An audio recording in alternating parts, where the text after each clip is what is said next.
What's up, everybody? Welcome to First Round Frenzy. The draft is over. We are officially done with the 2025 NFL Draft. There's still some UDFAs that could potentially be signed in the next few days, but a majority of the process has been completed. Some teams won, some teams lost, and that's what we're here to talk about today. Yeah, it was a fun weekend. I probably wasn't as eventful as I think a lot of people expected. This was like the most just because there wasn't outside of the trade at the top of the draft, the Jaguars trading up to two was a surprise. But I think the media as a whole did a really good job predicting what teams were going to target, not like players specifically by any means, but like day three, like even like teams were hitting the positions of need and everything seemed to be like well telegraphed going into the draft outside of obviously the Shedeur Sanders situation too, which I'm sure we'll get into later on. But overall, like I think it was a very good process and I think hats off to the media for doing a great job of, being on top of everything the entire process and what we saw transpire this weekend. Yeah, definitely. And you mentioned everybody was saying there's going to be chaos. It Yeah. didn't really seem like that. We had the occasional trade, right? You talked about the one going up to two, talked about the Giants moving up into the first round. We talked about the Falcons moving up into the first round. And then outside of that, other than the Shador drop, it all kind of went as expected for the most part. So Yeah. what we did, we each brought in a few winners and a few losers from this weekend. We're gonna go through it, and we'll give our thoughts. All So, right. all right, I will start off here, and my first winner of the day is the Baltimore Ravens, and I could have gone in a different direction. I think a good amount of teams won this weekend. I think there's a lot of centrality, like barely lost, barely won kind of thing. Yeah. But when I look at the Ravens here in their draft class, Malachi Starks at pick 27. I mean, we all predicted he was going to go in the latter half of the first round, but he's a top 15 player in this class to me. Mike Green, yes, off the field issues, getting him in the second round, massive if he can stay on the field. Teddy Buchanan was my number 5 linebacker. They get arguably the best kicker in the draft. That was another interesting thing that I'm sure we'll talk about. Anais Peebles, who some people think is one of the best interior defensive linemen in this class, going in the 6th round. And Garrett Dellinger, who in an interior offensive line class that's kind of bunched up after the first few guys, he went all the way in the 7th round. So the key here when I look at the Baltimore Ravens draft is just value. That's what they got here. They didn't make a splash, they didn't trade up or anything like that, but they let the board come to them very Eagles esque. They let the board Yeah. come to them, filled their needs. And I mean, even LeJonte Wester. I mean, not a lot of people talked about him, but he could potentially be an impact player for this team coming this season. Yeah, and you talked about very Eagles-esque, but I mean, this crew in Baltimore plays this very similarly too. Like they let the board come to them every single year. I mean, this is a team that took Lamar Jackson at the end of the first round just because he happened to be on the board, and look how that turned out for them. And they always do the draft very well. I'm always impressed with the squad that comes into Baltimore every year and the draft that they have. And this year is the same way. I do agree they're one of the winners here. Malachi Starks was tremendous value. Him and Marlon Humphrey. Kyle Hamilton, Darius Washington, Nate Wiggins, like that is a very young nucleus to have in your secondary and really good athletic guys there as well. And then you add in, like you said, Buchanan was great value, Peebles was a great value, Mike Green was, a consensus top 10, talent in this draft, especially leading the country in sacks, but the off the field issues pushed him into the second round. Baltimore hasn't had any issue banking on guys with off the field character and the way their locker room set up and everything. So they were content bringing him in, even with all those concerns and just because of the talent that he is on the defense. So yeah, very Baltimore-esque draft and Eagles-esque draft, like you said, just bringing in guys that fell down the board and just let the board speak to them and took the best guys that were there. And that's kind of the way their MO every single year in the draft. Yeah, and I think the biggest pick for them was Malachi Starks, having him fall to them at 27. They talked about a lot how they love Kyle Hamilton and what he brings as a Swiss Army knife. And, with our Darius Washington in his final year of his contract and not really having much depth at the safety position outside of that, you bring in Malachi Starks to kind of play that high safety. You allow the freedom of Kyle Hamilton to come down and be the best player that he can be. So that was huge, especially since in my mock draft, I had both safeties going before their pick at 27, with the Eagles potentially trading up to get one. So big for them to go and get. That's probably the one player that's going to start on their team. I think pretty much everybody else is going to be a backup. Maybe you see LaJonte Wester get in there. Um, I think Mike Green probably has a shot to get in Mike there too Green off has the a edge. shot. Yeah, And then other than that, I mean, the two corners, I like the two corners, good value late in the draft. But after signing Chidobe Awuzie, it wasn't their biggest need. So yeah, impact players, but outside of Malachi Starks and Mike Green, it's mostly just impact depth pieces, which is really all they needed because they're right. competing for a Super Bowl. They've got the Super Bowl quality team, and now they've got the Super Bowl quality depth. Yeah, exactly. They're going to be a team to watch out for and a dangerous team once again in the AFC, trying to retool some of the pieces they lost in this draft. So for my team and my winner here, I'm going to go with the team that started off the draft. Why not the Tennessee Titans? I think that their draft was tremendous. And another team where maybe they didn't get the biggest, home run hitters that are going to be starting caliber players, and they still have some holes that, have, but this is a long-term development team. It's not a team that I expected to rebound in 2025. And, Mike Borgonzi coming in, helping Brian Callahan build this team up for the future. They did a great job. I mean, starting with Cameron Ward, he's their quarterback of the future now. I love Warren Moon giving up the number one to him, letting him know like this is his team and his era now to lead the Titans out of the depth. But even after that, they had some great value picks. Gunnar Helm, where they got him at tight end was incredible because you have him and Chiga Konko at tight ends, two really strong big body options for Cam Ward to go to in the passing game. The double, actually maybe triple. I'll throw Xavier Restrepo in there, undrafted Yep. free agent, but getting three wide receivers on this team that needed some wide receiver depth. Alec Manor, Chimari Okay. DK, Yep. and Xavier Restrepo, all three guys who good value where they got them. I think Alec was like one of the best value wide receivers in the draft Oh, in terms of where the 100%. Titans were able to get him at. So, they added him, starting. Maybe these guys might not be starting, but it's a good, depth rotation at the wide receiver position because you got Calvin Ridley as their number one. You still got Traylon Burks. You added Tyler Lockett right before the draft, and that's probably going to be your three starters. So then you got, Van Jefferson, A.O. Minor, DK, and Restrepo as like depth guys on this team. It's a lot of weapons for Cam Ward to work with in that passing game. And it's not going to be like anything to take him over the top, but, just it's good values where they got him. And it's good young players, for him to grow with. And on defense, Femi Oladejo was incredible. Where they got him off the edge is going to be key because they needed that edge rusher after letting Harold Landry go. And then Kevin Winston at safety was another one I'm really high on. I love him, out of Penn State. I always love the Penn State safeties, and they're always criminally underrated when they end up getting drafted. But him, Xavier Woods, and Amani Hooker in that back end of that secondary is going to be a good trio at safety too. Yeah. And I mean, when I look at the Tennessee Titans in this AFC South, they're a team that can compete. I mean, they did what they needed to do. I think one of the biggest question marks going into the draft, and by going into the draft, I mean like from the beginning of the draft process, is if you're going with a quarterback, you need a team around him in order to, make it work. We've seen with the Jets, you draft Sam Darnold, draft Zach Wilson with bad coaching staffs and bad supporting cast. We saw with Sam Darnold, he's been able to, step up when he gets some good people around him. Zach Wilson, we haven't seen that yet. We'll see if it happens. But what they've done, you mentioned Tyler Lockett. Let's talk about the offensive line. Bring in Kevin Zeitler, bring in Dan Moore. J.C. Latham now fills that right tackle spot. There was a revolving door last year, right? You mentioned the wide receivers. I mean, Alec Manor, he could be a starting wide receiver over Traylon Burks if Traylon Burks really doesn't figure things out. On the defensive side of the ball, bring in Xavier Woods, Cody Barton, Draymond Jones. Those are all high quality NFL players that are NFL starters.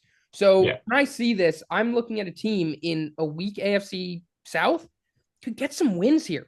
They're not a playoff team. Maybe in the AFC, they're not squeaking into the wild card, but they're a 5, 6, 7 win team if they can beat up on their own division. So I like what they've done. They brought in a lot of depth. They brought in some high potential players, and they gave Cam Ward weapons, which I think is one of the most important things. And then Jackson Slater, you didn't mention him, I don't think. He's Oh a yeah, yeah. great value in the later rounds of the draft. Yeah, Slater is one of my favorite interior like depth players that was going to be available on day three and able to get him where they did just gives them more value and depth on the offensive line. Because like you talked about, they experienced the revolving doors the last couple of years and not having high quality depth. Adding in Oliudo, adding in Brendan Jameis, Blake Hance, that Jackson Slater, like they made it a point this year that they're going to bring in depth on that offensive line outside of the starting five that they also overhauled as well in free agency. So yeah, they're definitely set up Cam Ward going into a great spot for his rookie season. All right, Cole, let's move into our first losers. Who do you have here? All right, my first loser, sorry, Mel Kiper's, but it's going to be the Cleveland Browns. I'm not sure quite exactly what they were doing in this draft because, I mean, you look at it and the Cleveland Browns looked like they had two like people on the joystick. I saw someone say it on Twitter, and I 100% agree with it. They draft two running backs. We'll start there with Quinshon Judkins and Dylan Sampson, and they need the running backs, yeah. Like they were going to bring Nick Chubb back.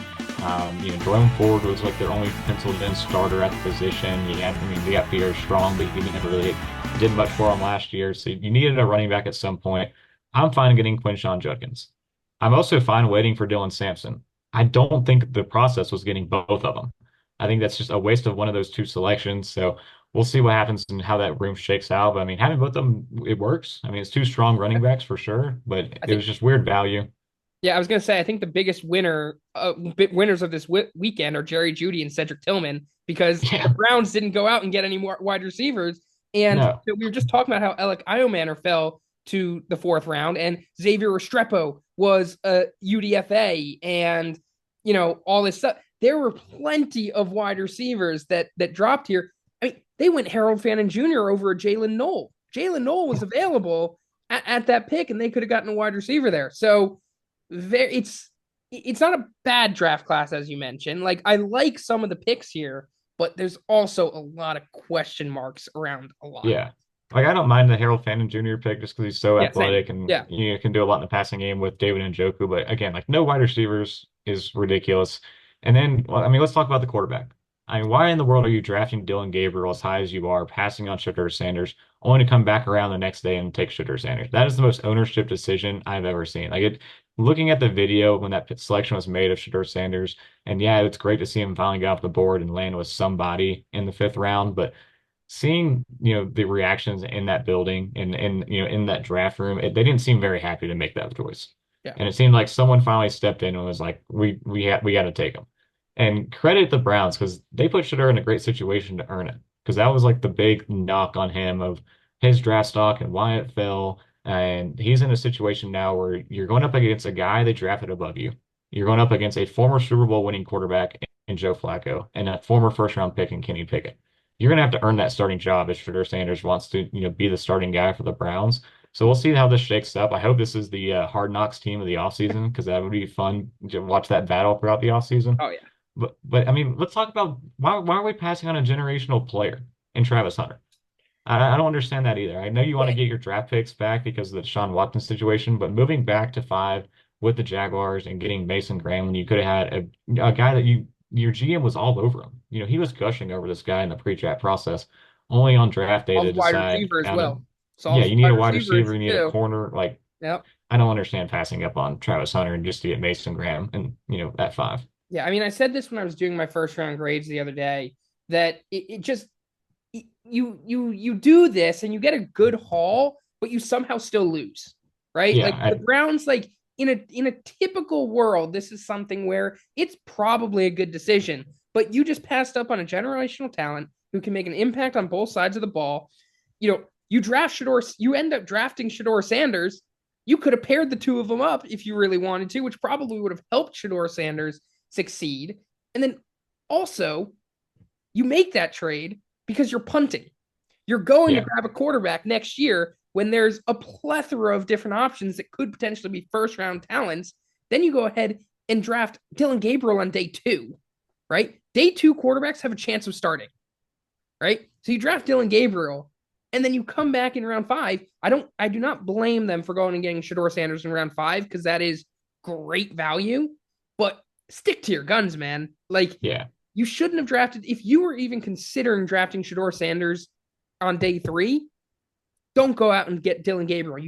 Dylan Gabriel is not going to be an upgrade over any of the quarterbacks that you currently have in the room right now, especially if you have Shador Sanders graded above him at the moment. So Yeah. I And just like adding think the, they I were don't know confused. what what's the process of getting the extra pick next year if now you bring in two quarterbacks this year? Yeah, Like you exactly. said, like you loaded up for next year for what? Like what are they going to get next year? I mean, you're going to go finally wide receiver next year, maybe.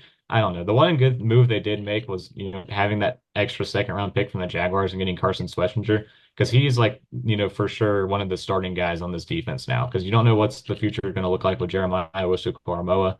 So now like Schwarzenegger is for sure their starting middle linebacker, but the rest of the process absolutely made no sense and it looked like there was, someone else helping call the shots here that completely, counter and win against every decision they made up until that point.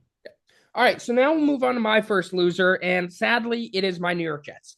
I had a lot of hope after the first two picks. I wasn't ecstatic about the Armand Member selection, but just because it wasn't exciting, right? Looking back on it and looking what it is, we now have four offensive linemen who are all high quality offensive linemen under the age of 25. So if they can stay healthy, lock them up, you've got a very high quality offensive line for the next 5 to 10 years, right? That is really, really good. Then I love the Mason Taylor pick. He was my tight end 3. He was a top 30 player for me. I think it makes sense. And I'm fine with the Azariah Thomas pick. But we still have no wide receivers. I'm sorry, Arian Smith is a 6th-round grade for me. At best. At best, a Yeah. 6th-round grade. There were plenty of players available here to go and get. All right. Then also, as much as I love Azariah Thomas, I like the value of some of the other corners later on. I think there's a lot of question marks around Azariah Thomas on his actual speed, right? Mm. He ran a 4.58, which isn't great for an outside corner. And yes, I know when you watch the tape, he looks faster, but when Jalen Noel is available, you go out and get Jalen Noel. We have no pass catchers, right? I missed out on Kyle Williams. I really wanted Kyle Williams. I thought that would have been great. Now the Patriots stole him from us 2 picks before. I would have personally, as much as I like Mason Taylor, I would have rather gone wide receiver in round 2. I think there were great options. Go out and get him. Yeah. Next up, Malachi Moore, fine with. We needed safeties. He's a good player. Go out and get it. Francisco Marigoa makes no sense. We have Quincy Williams and we have Jamie Sherwood, who we just locked up for the next 3 years. What are we doing with a guy that's, again, probably a 6th-round grade here who has a lot of question marks about his sideline to sideline ability and his actual tackling ability when there's wide receivers on the board that you can go and get? Because right now, our wide receiver room, Garrett Wilson, what's Josh his name? Reynolds Josh Reynolds, and Malachi Corley. and Al Lazard, who they're already trying to cut and or trade. Exactly. So our right now going into the season, our starting 3 wide receivers are Garrett Wilson, Josh Reynolds, and Malachi Corley. There's no reason that should have been the case coming into this draft. After the first 3 picks, rounds 1, 2, and 3, I was getting ready to say, you know what, this is great. We just need to hit on these day 3 picks, just 50%, and we'll be fine. But I don't like Maui Goa's pick. I don't like Arian Smith's pick. And Azariah Thomas, as much as I think he has the potential, and I trust Aaron Glenn to be able to get the best out of him, I mean, Jacob Parrish was available at the end of round 3, early round 4. I forget exactly where he went. But, there were Kobe Bryant was a UDFA. Yeah. I mean, Quincy Riley went in round 5, I'm pretty sure. So as much as Azariah Thomas is a good player, we had much, much bigger needs than what we did. Yeah, definitely. And I think, like you said, Armand Mimbo was the safe pick at 7. So in a perfect world, do you maybe want Tyler Warren there instead and then try to find a right tackle later in the draft? It would make sense, but long term, even if Justin Fields isn't the guy, whatever quarterback is the guy for the Jets, for sure you have a starting 5 up front locked up that's young Exactly. and talented for the next 4 to 5 plus years. So that core is great. The starting 5 is insane that the Jets have built on the offensive line over the last couple of years, but I agree with you. They still got their tight end in Mason Taylor on day 2, who is a really good player and really going to help Justin Fields out with that offense. And being a reliable guy for him, at that position. But the lack of wide receivers is concerning. I mean, unless Garrett Wilson is just going to be like a 500 target, guy for this Jets and offense, and Justin Fields just throwing bombs to him like he did, 2 years ago, where the whole Yeah. season he's just throwing bombs to DJ Moore back when those two were on the Bears.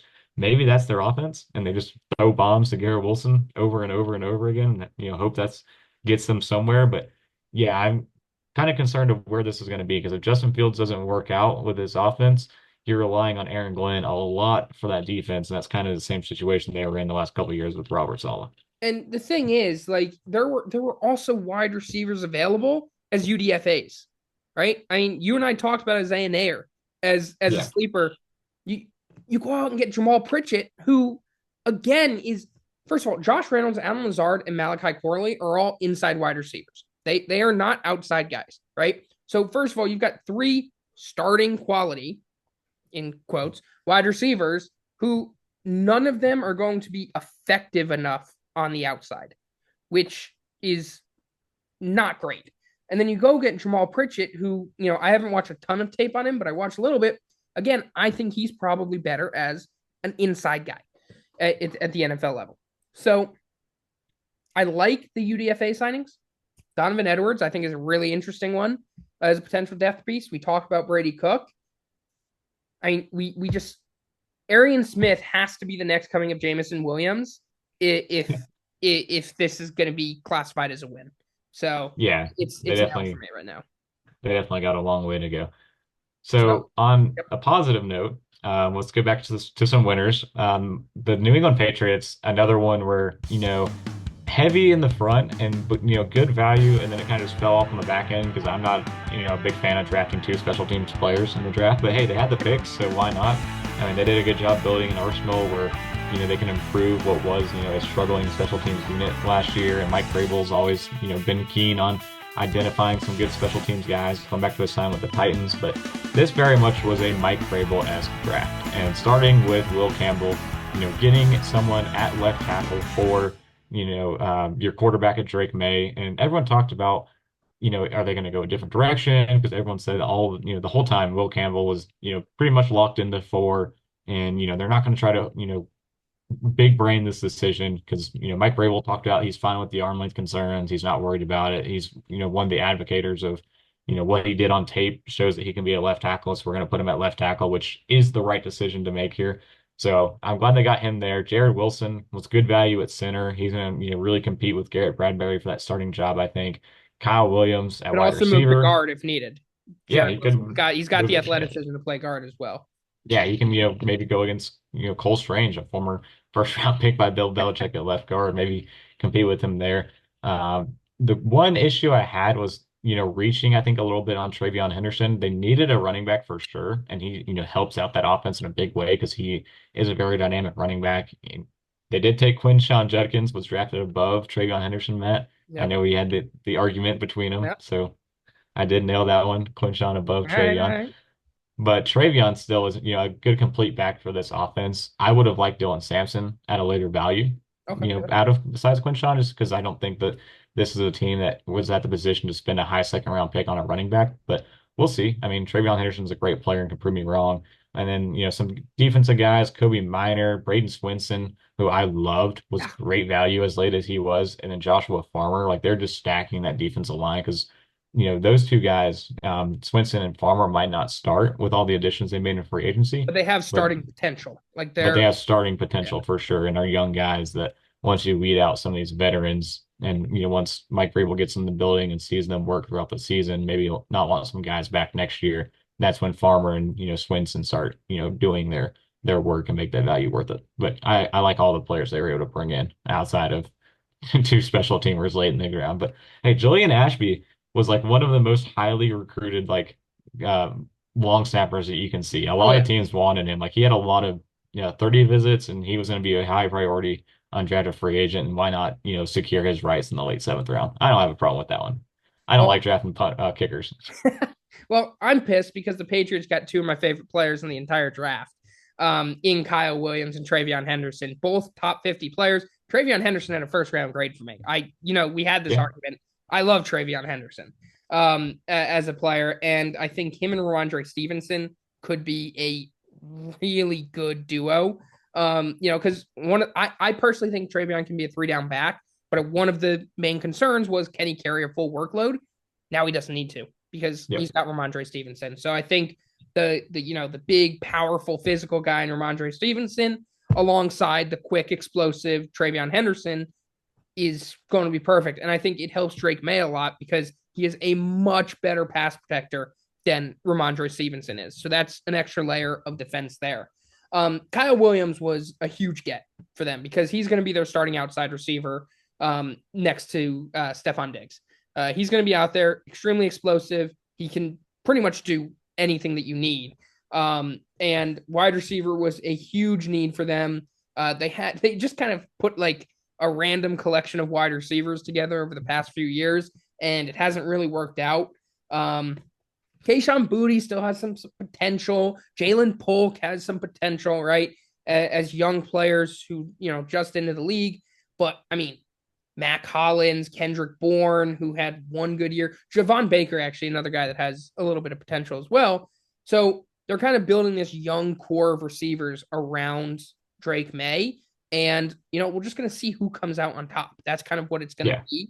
And I think Kyle Williams and Stephon Diggs are very similar players. And I think this is the perfect place for Kyle Williams to kind of perfect his craft and potentially make that jump to a very, very solid receiver in year one.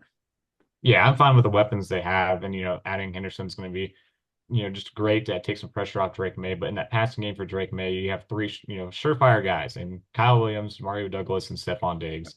And then Matt Collins is a great role player, does all the, the gritty work. And I'm excited that they were able to get him after the Bills let him go because they really loved him in Buffalo. So now I can kind of stick it to him.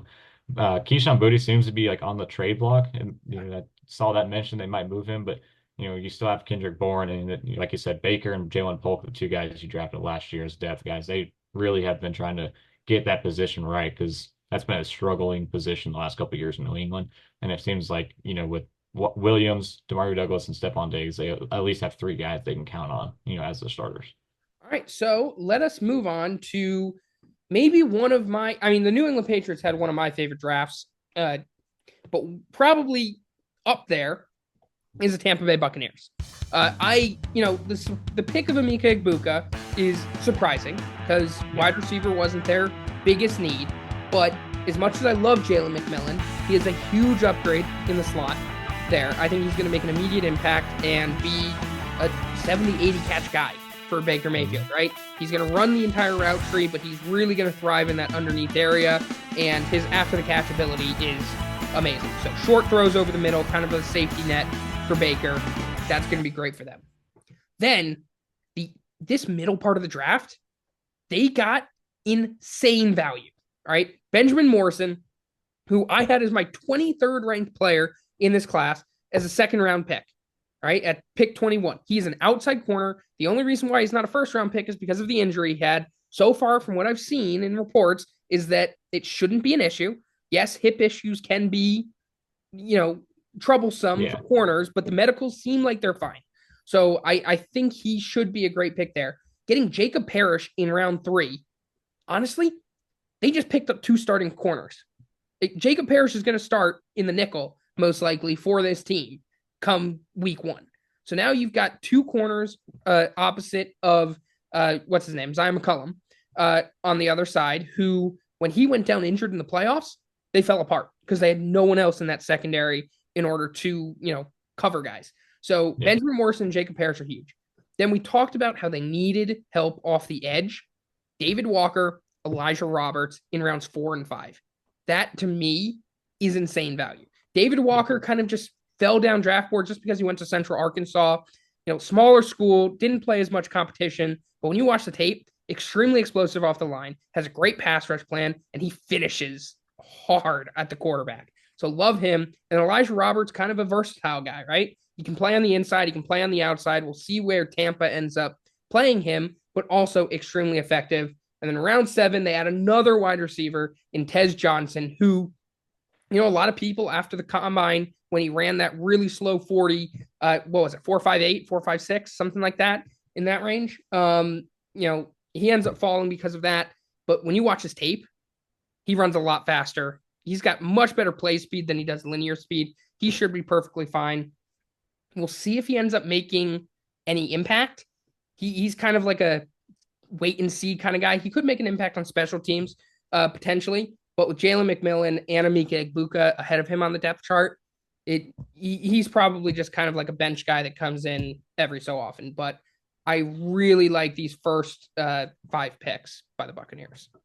Yeah, and the Buccaneers are going to be a team again that's going to be in contention for a top four seed in the NFC and try to make a push in the NFC playoffs. They tried to do it last year. They had a good run up until the Washington game, but they expected to be a deep playoff team and are going to have that expectation again this year. And the two issues they had were on the defensive side of the ball. They needed some edge rusher help, and then they needed some, help in the secondary to, help negate what was a bad pass defense last year. And getting two corners who are, are really good players that had really high grades, and Benjamin Morrison and Jacob Parrish. Parrish was great value. Benjamin Morrison, you're banking on the injury not being a long-term concern because you get him at great value too. And even like, Elijah Roberts and David Walker are great draft picks too.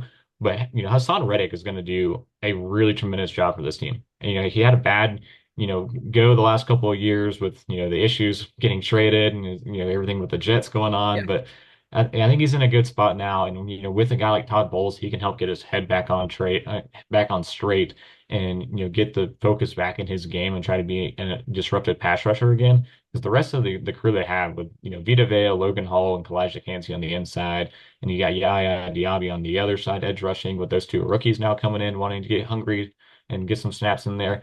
They could take the swing in round one. Everyone talked about, they should get, I said Jahdae Barron. People were talking about that they should get Jihad Campbell as like a edge rushing kind of line or blitzing linebacker that can pass rush, but they had the luxury because they knew they could get these value players to get Emeka Egbuka in the first round, and no one expected that to be a possibility. And what a wide receiver 3 that can be for that offense, because Mike Evans and Chris Godwin are beasts together, and were beasts last year with Baker Mayfield. And now Emeka Egbuka joins that mix, and he's used to playing with some big guys in the wide receiver room with him and still dominating. And I expect that to be the case going into with this Bucks team. Yep, 100%. All right, so now let's move on to some more loser teams. And this is kind of harsh for the team that I want to talk about here. And that's the Dallas Cowboys. And as long I know they got some good players. I love the Tyler Booker selection in round 1. I love the Donovan Ezra selection in round 2, and I love the Shavon Rebel selection in round 3. They didn't get a wide receiver. Who's catching the ball in Dallas besides CeeDee Lamb? Exactly the same as the New York Jets. They didn't get a wide receiver. And that's the one thing that we said the entire process is they were going to get a running mate for CeeDee Lamb. Jalen Tolbert is a great wide receiver 3. You don't have a wide receiver 2 opposite of CeeDee Lamb, and that is one of the main reasons outside of Dak Prescott being injured and being inconsistent in, the biggest moments, you don't have someone else to throw the ball to. And as we mentioned with the Jets, there were plenty of opportunities. They had a bunch of picks here. How many picks do they have here? 1, 2, 3, 4, 5, 6, 7, 8, 9 picks. 9 picks in this draft. And they didn't spend one of them on a wide receiver. Not a single. I'm sorry. They did spend one pick this year on a wide receiver, and they traded their 4th round pick for Jonathan Mingo. Yeah. Who I guess he's their wide receiver too. But I like Jonathan. To be fair, I do like decision. I love Jonathan Mingo coming out of college, but he hasn't done anything. It's ridiculous. But when I look at this, Phil Maffa, you already drafted Jaden Blue, who I love. I love Jaden Blue, and I think he's going to be a very good player and a great complement to the running backs that they currently have in their room. But Phil Maffa was a wasted pick. You don't need him. Jay Toya is okay, good interior depth, but then you spent another pick on an interior defensive lineman in Tommy Akinbisote out of Maryland. So you spend 2 picks on defensive tackles, which on late rounds. So neither of them are most likely going to make an impact, right? They're 7th round picks. They could, and they got potential, but you could have spent one of those on a wide receiver. Ajani Cornelius, I like the pick. I think that's good value. He could be a very interesting player. He had pretty much the exact same measurements as Josh Connerly, his teammate at Oregon. So, if he can put some good things together, he could be interesting. And then Shamar James, I I feel like teams were just throwing random linebackers. They were just picking random linebackers throughout it. I mean, the Jets got Francisco Morigoa. Shamar James wasn't even inside my top 15 linebackers. I mean, I just feel like teams were just throwing a dart at a dartboard, and just whichever linebacker it landed on, they drafted. Yeah. He could be good. You never know. But they needed a wide receiver. They needed a wide receiver badly, and they didn't do it. So their defense is going to be better. Their offensive line is going to stay the same because Tyler Booker is just replacing Zach Martin. But their passing game, I just don't see why they didn't address it once. Yeah, I think two of like the most questionable decisions from a front office in the entire draft was the Dallas Cowboys not getting a wide receiver and the Chicago Bears waiting till the seventh round to get a running back. Yep. Those are like two head-scratching fan-based decisions throughout the draft that like the entire fan base was confused and conflicted on. But the Dallas Cowboys, like you said, they still got good players. I mean, Tyler Booker is incredible. He's going to add some energy back to that offensive line that they're missing with the two guys that retired. They're going to be Hall of Fame, caliber offensive linemen. And then Booker is, as a first round pick and that high, maybe has that kind of trajectory where he's going to be a very good player for this offense. Yeah, he's kind of a clunker and he's not, a pulling guard you want him to be in, a modern offense. The Cowboys aren't going to run a modern offense with Brian Schottenheimer. They run that old school pound the rock offense. And speaking of which, Jaden Blue is an absolute burner at the running back position. He's going to be incredible. Dak Prescott's going to love that guy, throwing to him, hitting some home runs out of the backfield. I fear for Deuce Vaughn's security in Dallas. I Yeah. think he might be gone. So Yeah. he was one of my guys. But Ezra Raku was one of my top players on day two, and getting him was huge, as was Siobhan Rebel. Because Siobhan Rebel, Deron Bland, and Trayvon Diggs, those are like three very aggressive style Trevon cornerbacks Rebel's there. another corner that Yeah. without injuries is getting first round talks. Like Yeah. his wingspan is ridiculous. Like they made good picks. They just didn't go and get the biggest need that's the only reason why they're not a winner, because I feel like especially those first four picks are great. And I think the value with the two interior defensive linemen and our Johnny Cornelius is good. But Yeah. they didn't address their biggest need. And you need to be able to pass the football effectively in order to open up the run game.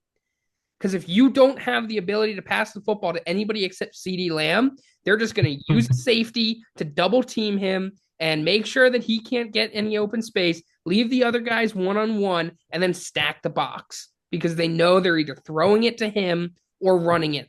So it's just, I think they missed a big opportunity here with wide receivers dropping to go out and get a valuable player to help out on offense. Yeah, I mean, even there's still some out there. Like, do they reunite with Amari Cooper? Do they Yep. bring in a veteran like Keenan Allen? DJ Chark could be a good number two for this offense. There's still some free agents out there. We'll see now that, Jerry Jones went through an entire draft and is getting absolutely flamed by his fan base for not getting a wide receiver. Maybe he tries to throw some money at a guy, but they're also not a very aggressive free agent team either. I could fully see them going in and saying, screw it, these are our wide receivers and you're going to deal with it. And I don't think that's the right decision to make. And a lot of people are in agreement, but yeah, I agree. It wasn't a very strong draft class in terms of attacking the needs they had to try to be an NFC threat. Yep. All right, so another bad team, in my opinion, just because I didn't really understand. They didn't have that many picks to begin with. They traded up and got a position they already took in the first round earlier, and that's the Atlanta Falcons. It's a weird process. I don't understand. I mean, you're banking a lot on Michael Penix Jr. being that guy this year. And I don't know that you try to put all that pressure on him in year one because they pretty much had an all defense draft. Billy Bowman Jr., Xavier Watts, James Pierce Jr., Jalen Walker, and then they got Jack Nelson, a backup left tackle. So you got three starters on defense. I'll give them credit because we've talked about the Falcons need edge rushers. I think four starters. I think all four of those defensive players are going to start. Billy Bowman can play in that nickel, which is why I don't necessarily completely disagree with you, especially since they overpaid for James Pierce Jr. To move up, but I'm not entire and calling it a loss. So can let you finish continuing your example, and then I'll explain why I think it's not a huge loss. Yeah, so I'm just confused on the Jalen Walker and the fact you want to trade up a future first rounder to get back in and take James Pierce. Because I get you needed edge rushers, and you needed guys at that position, and you haven't been getting them for years. But I think you get one or the other, and then you stick with the picks in the second round. James Pierce might have fallen out. You don't know that. Yep. You still could have got Donovan Ezeraku in the second round. I think you just gave up way too much to move back in to get him, even though you're laser focused on him. I think they kind of just panicked when they saw Jalen Walker on the board. They're like, we can't pass on this guy. And Yeah. then a couple more picks go by, and they're like, we can't lose a chance on James Pierce. So we'll see what happens. But I think overall, this team is just putting a lot of pressure on a basically rookie quarterback in Michael Penix, who didn't really, get that much opportunity to be the starting guy last year, coming in like, three-quarters of the way through the season. But, a full off season to be the starting guy, you're putting a lot of pressure on him to perform on offense by not adding around him a little bit more, by going a full defense heavy draft plus trading future picks in the process. I just wasn't a fan of it. Yeah. So I was not a fan of trading a first round pick for James Pierce. As much as I love James Pierce, he's a top 20 player for me. I think there are still some off the field question marks that, they've been going around. So giving up a future first, especially since next year you could go and get a quarterback in the first round if Michael Penix isn't the guy, is a bit concerning. And I agree with you. I think they could have potentially gone James Pierce Jr. still in the second round if he had dropped. And I think they could have potentially gone Donovan Ezeraku in the second if, James Pierce was gone. But from everything that I was hearing, the Falcons were in love with James Pierce. They were in love with him. They were ready to pick him with number 15 overall. So honestly, I like it, right? They went out and they got their guy. And if James Pierce Jr. stays motivated and the off the field issues don't come up, he's a double-digit sack guy as well as Jalen Walker. And I think both of them end up starting on this defense. And another reason why I love this, I already mentioned Xavier Watts. He'll probably start. I think Billy Bowman Jr. has a chance to start as their nickelback coming this season. We haven't even talked about their UDFAs. Kobe Bryant has the potential to be a starting outside corner. Where's the other guy? Joshua Gray is a huge value on the interior of the offensive line. Nick Nash is a guy that if he does what he did in college, he's going to be a starting wide receiver in the NFL. He is that good. And then one of my sleepers in Joshua Simon at the tight end position. So they went defense heavy in the draft. But then when the UDFAs came along, they did the exact opposite of what the Jets did, and they went out and got offensive playmakers with high upside. So as much as I think it was an overpay to get James Pierce Jr., I think they are confident in Michael Penix. I think they are committed to him for the next few years because, you draft him in the first round, so you've got the ability to go and get a fifth-year option. I think they saw enough in him that they think it's good enough. We can get away with not having a first-round pick next year. And if we need if Michael Penix ends up not being the guy, we can deal with him for 2 years before we go and draft another guy in the first round. So I really like the players that they got. The one thing is if James Pierce Jr. doesn't become a double-digit sack guy, then that's a wasted pick. That's the only thing. If he gets 10 sacks, this is an A-plus draft in my opinion. Yeah, him or Jalen Walker, like they both need to plan out. Yeah. And again, it's another draft where I like the players. I like Billy Bowman. I love Xavier Watts. I love, Pierce, I think was going to be great value no matter who got him in the first round. And once he got outside the top 20, Jalen Walker, I thought, everyone thought should have been the Panthers pick at 8, which should have been a top 10 pick. I love all the players they brought in with as few picks as they had, but it's just the process. Yeah. The process I don't agree with, and it easily can prove me wrong once you see how this defense looks and Jeff Ulbrich, scheming all these guys up with Raheem Morris. But as of right now, the process just irks me the wrong way of, how they went about trying to get the players in the draft this year. I get that. All right, so let us move on to our last two winners of this draft. And I'll go first it's because it's the exact same pretty much as the Baltimore Ravens, as it's the Philadelphia Eagles. They waited. They got their guys, and they got insane value. Jihad Campbell, getting him at 31 is ridiculous. Yes, he has the injury, but that's going to heal. And he is going to be perfectly fine, and he's going to be the best linebacker out of this class, and he has the potential to be one of the best linebackers that came out of the draft in the last 10 years. Right? Yeah. He has that potential. Then you go out and get Andrew Makuba. Your secondary needs help. right? You already got some two really quality young players in Quinion Mitchell and what's his name? Oh my God. Cooper DeJean. Cooper DeJean, yes. Cooper DeJean. You lose CJ Gardner Johnson, and you pretty much replace him immediately with Andrew Makuba. Two very similar players. He's going to come in, play a very similar game. Great ball hawk, a little undersized, but he's going to be great. Ty Robinson, one of my favorite players in the draft. And now that he went to the Eagles, he's going to be dominant. I mean, they develop defensive linemen like no one else we've ever seen. I think Ty Robinson has all the traits to be an elite player. He's going to be extremely impactful.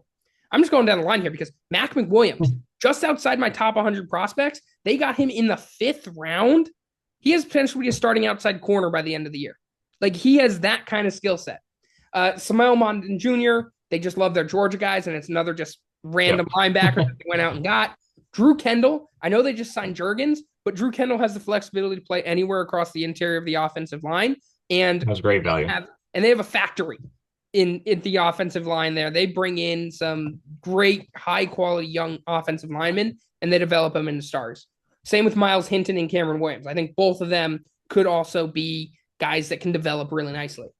And Holland Pierce, UDFA. And Holland Pierce, I thought UDFA should have been like a 3rd-round pick. Yep, same. Yep. Antoine Powell-Ryland in the 6th round? Ridiculous. What are we doing here? How does Antoine Powell-Ryland get to the 6th round? He was an animal. Dominant. He was dominant at Virginia Tech, right? And then Kyle McCord, I honestly hate that pick because I wanted him, and he's just going to rot behind Jalen Hurts, which kind of sucks because I think he can be a starting quarterback in the NFL. But, I mean, every single pick here with the Eagles, maybe if they had gone to different teams, it wouldn't have happened. But with the Eagles, I think all of these guys have the potential to be starting caliber players. They did an outstanding job with this draft class.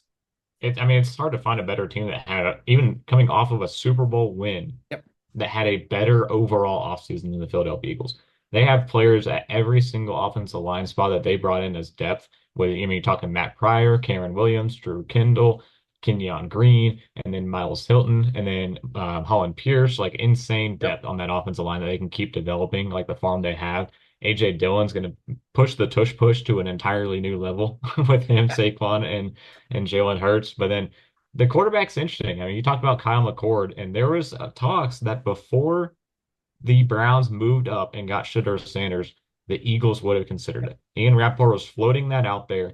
And well, lo and behold, after they get Shedeur Sanders, it wasn't the next pick, but it was like their one after that. They get Kyle McCord. But the Eagles love like getting these quarterbacks and developing them and then flipping them for higher value. So I think Kyle McCord, Tanner McKee, Dorian Thompson-Robinson, one of them by like the end of training camp is going to get flipped to another team for draft picks because Howie's just a demon and loves doing that. So that's kind of, we'll see how that quarterback room shakes out. But I will gladly give up a draft pick for Kyle McCord. Gladly do it, please. As much as I love Brady Cook, no, no, please. Well, I mean, the defense is all filled with like you're drafting guys where you look at your top 100 board and you're you're round 5 and you're like, what? Okay, yeah, I'll take Antoine Powell-Ryland. Sure. I'll take Samuel Bowden. Sure. I'll take Mac McWilliams. Sure. They're all sitting here because other teams have GMs that are not as intelligent at looking at a top 100 board and saying, why is this player still on the board like Howie Roseman is? Yeah. It's not that hard to do. You just look at your board and see who's still there. When I'm looking at this, Mac McWilliams, I have him as 103rd best player in this class. I've got Drew Kendall at 121. I have Antoine Powell-Ryland at 119. Like, these guys are just sitting here in the 5th and 6th round, and they're just going up and snatching them. Holland Pierce was he was in my top 100, and they get him as a UDFA. We get teams taking linebackers in the 4th round, the Bears, who are projected to go undrafted while these guys are sitting on the board. Exactly. I never understand it. So they just do such a great job in working down their board and taking the guys when they see that they're fit. I mean, they got another guy that we're not even talking about, Maxon Hook out of Toledo as a UDFA, another great safety depth player that could potentially make this team. So, I mean, there's really not enough good things to say about what Howie Roseman has done throughout this entire offseason.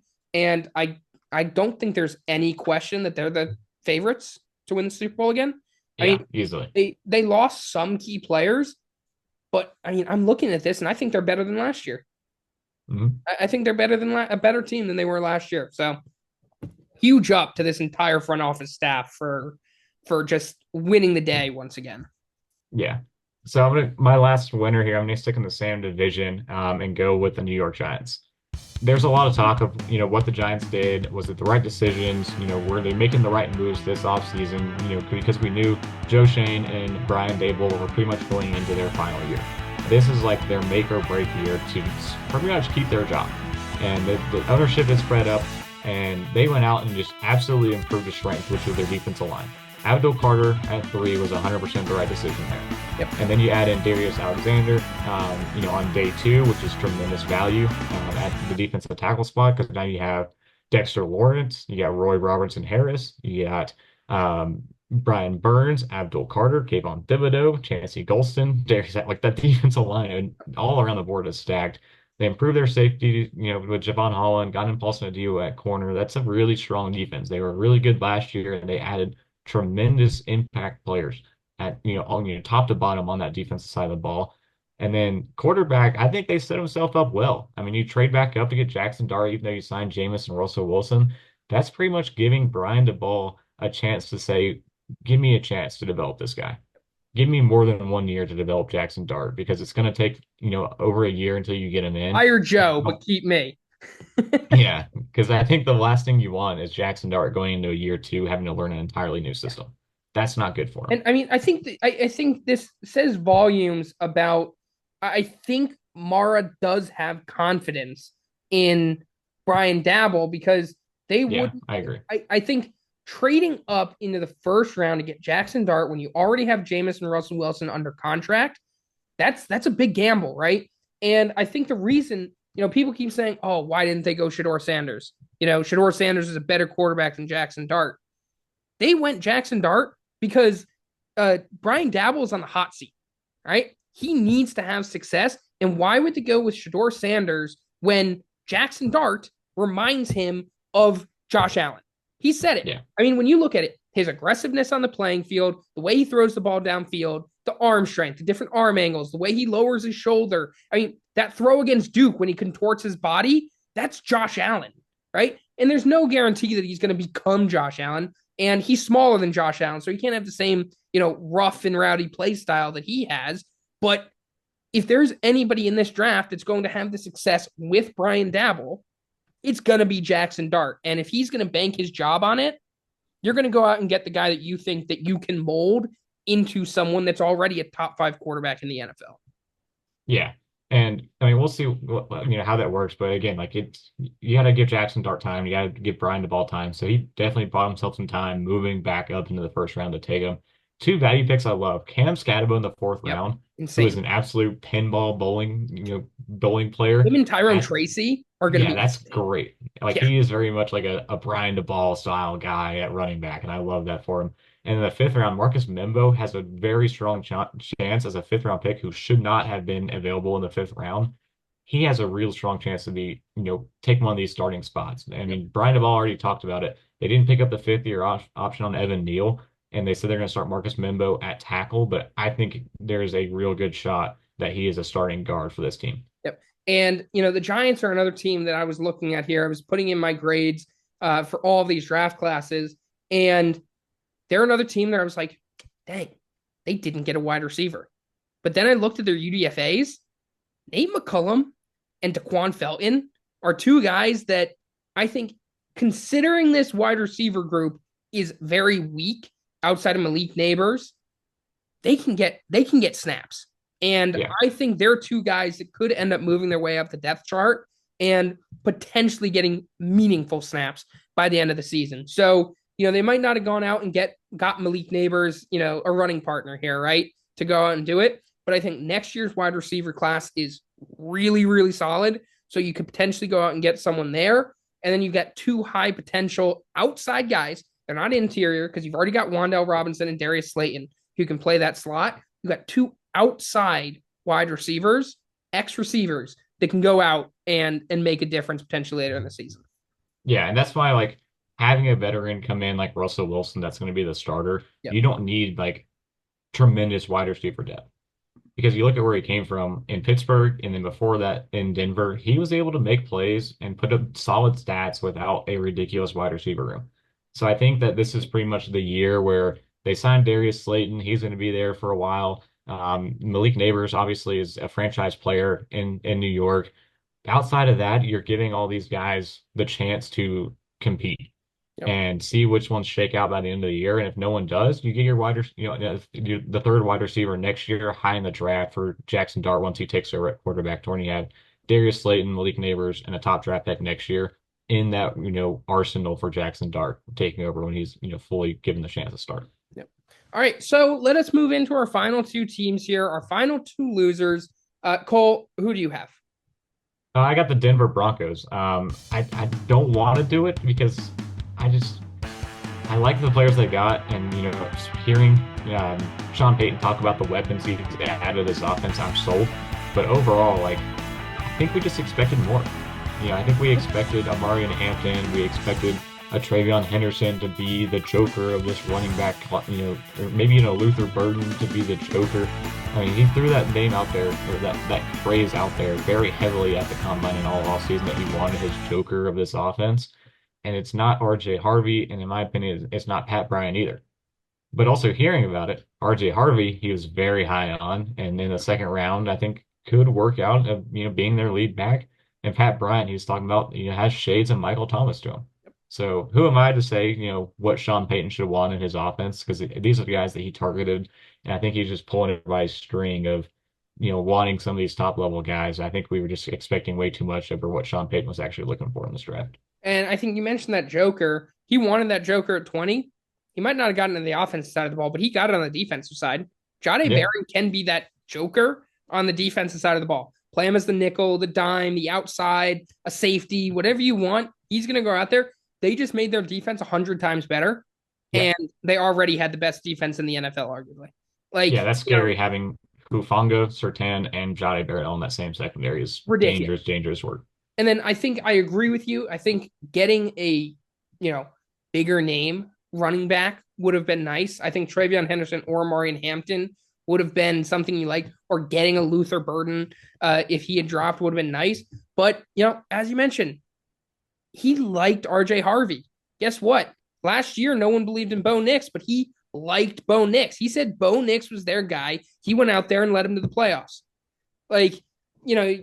He went out. He was high on Pat Bryant. Pat Bryant's now on the team as a third round pick. I love Pat Bryant. First of all, he's really underrated in my opinion. But you go out there. He went out and got his guys. Jahdae Barron fell to him. He's like, I'm not going to pass this up. And then RJ Harvey and Pat Bryant were his two guys. He went out. He got them both over higher than consensus. Right? They were both probably third, fourth round guys. They got him in the second and third round. Savion Jones, I think he got it a value. He's probably a third round pick, in my opinion, Savion Jones. So they got him. Hugh Robinson, we talked about him in our sleepers in our last episode. Really solid. Punter's interesting. And Caleb Lohner, who had 4 receptions for 4 touchdowns in college. That's his entire college career. 4 receptions, 4 touchdowns. So he's automatic. He's getting the ball, you're scoring. It's an interesting pick there. But round 7, I mean, I find it funny that Brant Keith wasn't drafted out of Utah, and he was their starting tight end for like 4 years. And Caleb Lohner was the one that got drafted. So I feel bad for Brant because he was like, people were talking about him 2-3 years ago as a potential first round pick. And now his teammate who has 4 catches got drafted ahead of him. But overall, I mean, we're going to see what happens. Sean Payton's going to do what Sean Payton does. He went out, he got the pieces that he thinks is going to help the team the most. And we'll see what happens. Yeah, and at the end of the day, like we mentioned how many losers now. Like I don't think there's that many losers in this draft. No, I wouldn't classify the Broncos as a loser. Yeah, I would say this draft is like a B minus, and this I think a lot of teams had really good drafts where a B minus is a loser because not that many teams really had bombed the draft, in my opinion. Exactly. I think for me, the biggest thing is it's not that teams had a bad draft and got bad players. It's more that they left players on the board. I think that's, and typically when you grade these and you get a C grade or a D grade, it's because you just picked, bad players and, you don't think they're going to pan out. But, the Jets, for example, got good players for the most part, right? Arian Smith is a question mark. But the biggest thing is they just left players on the board.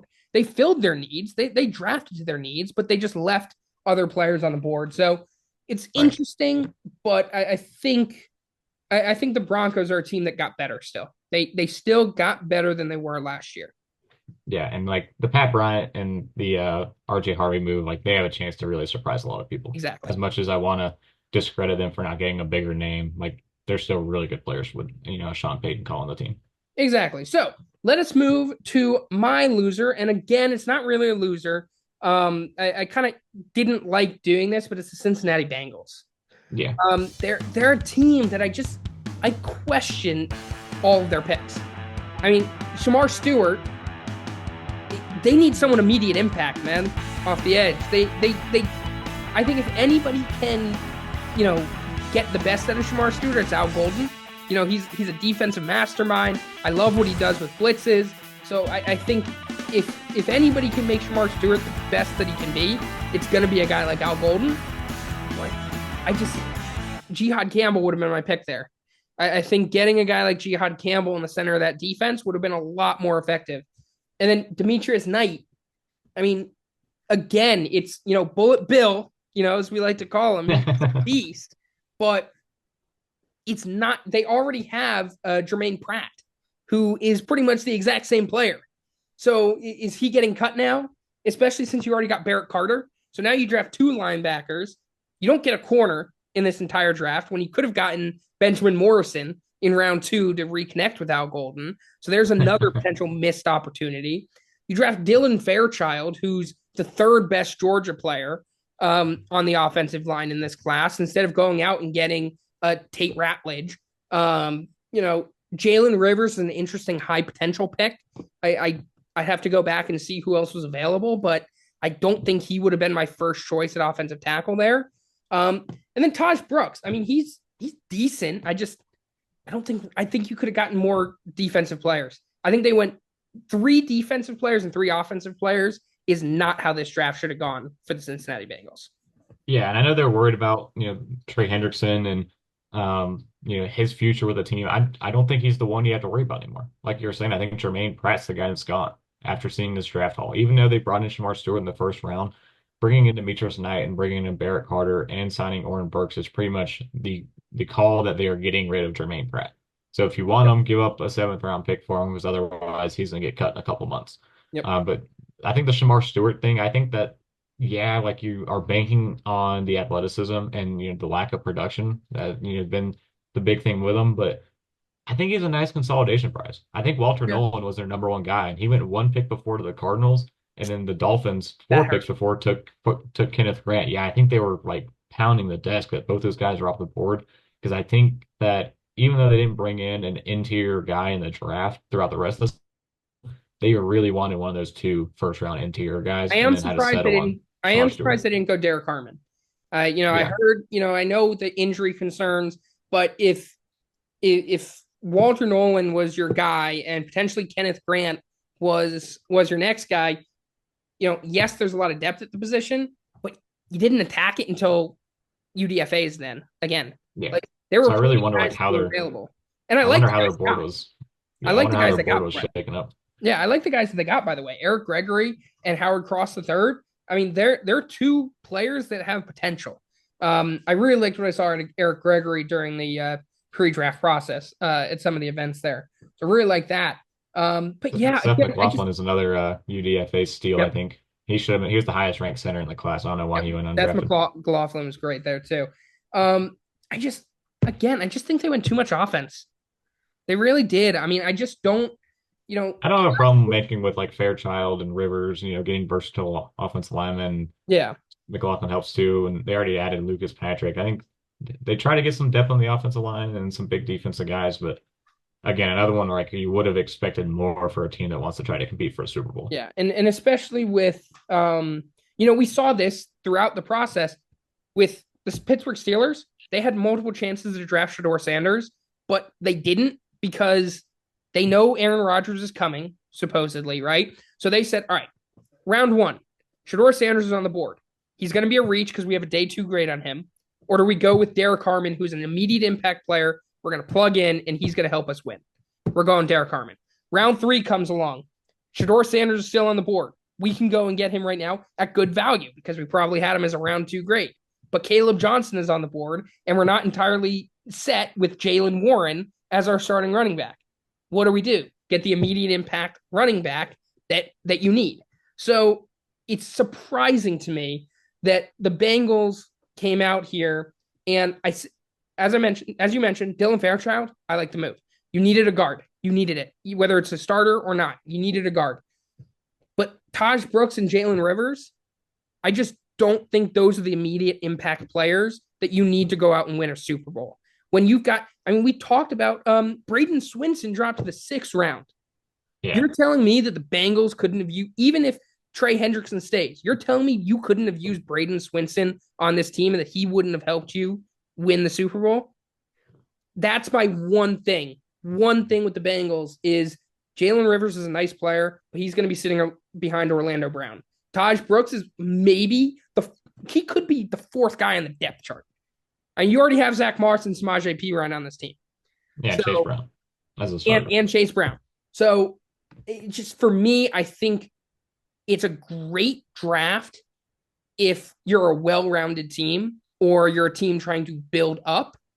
But for a team that has very glaring needs, I think they should have made the focus on those needs rather than getting an all-around board.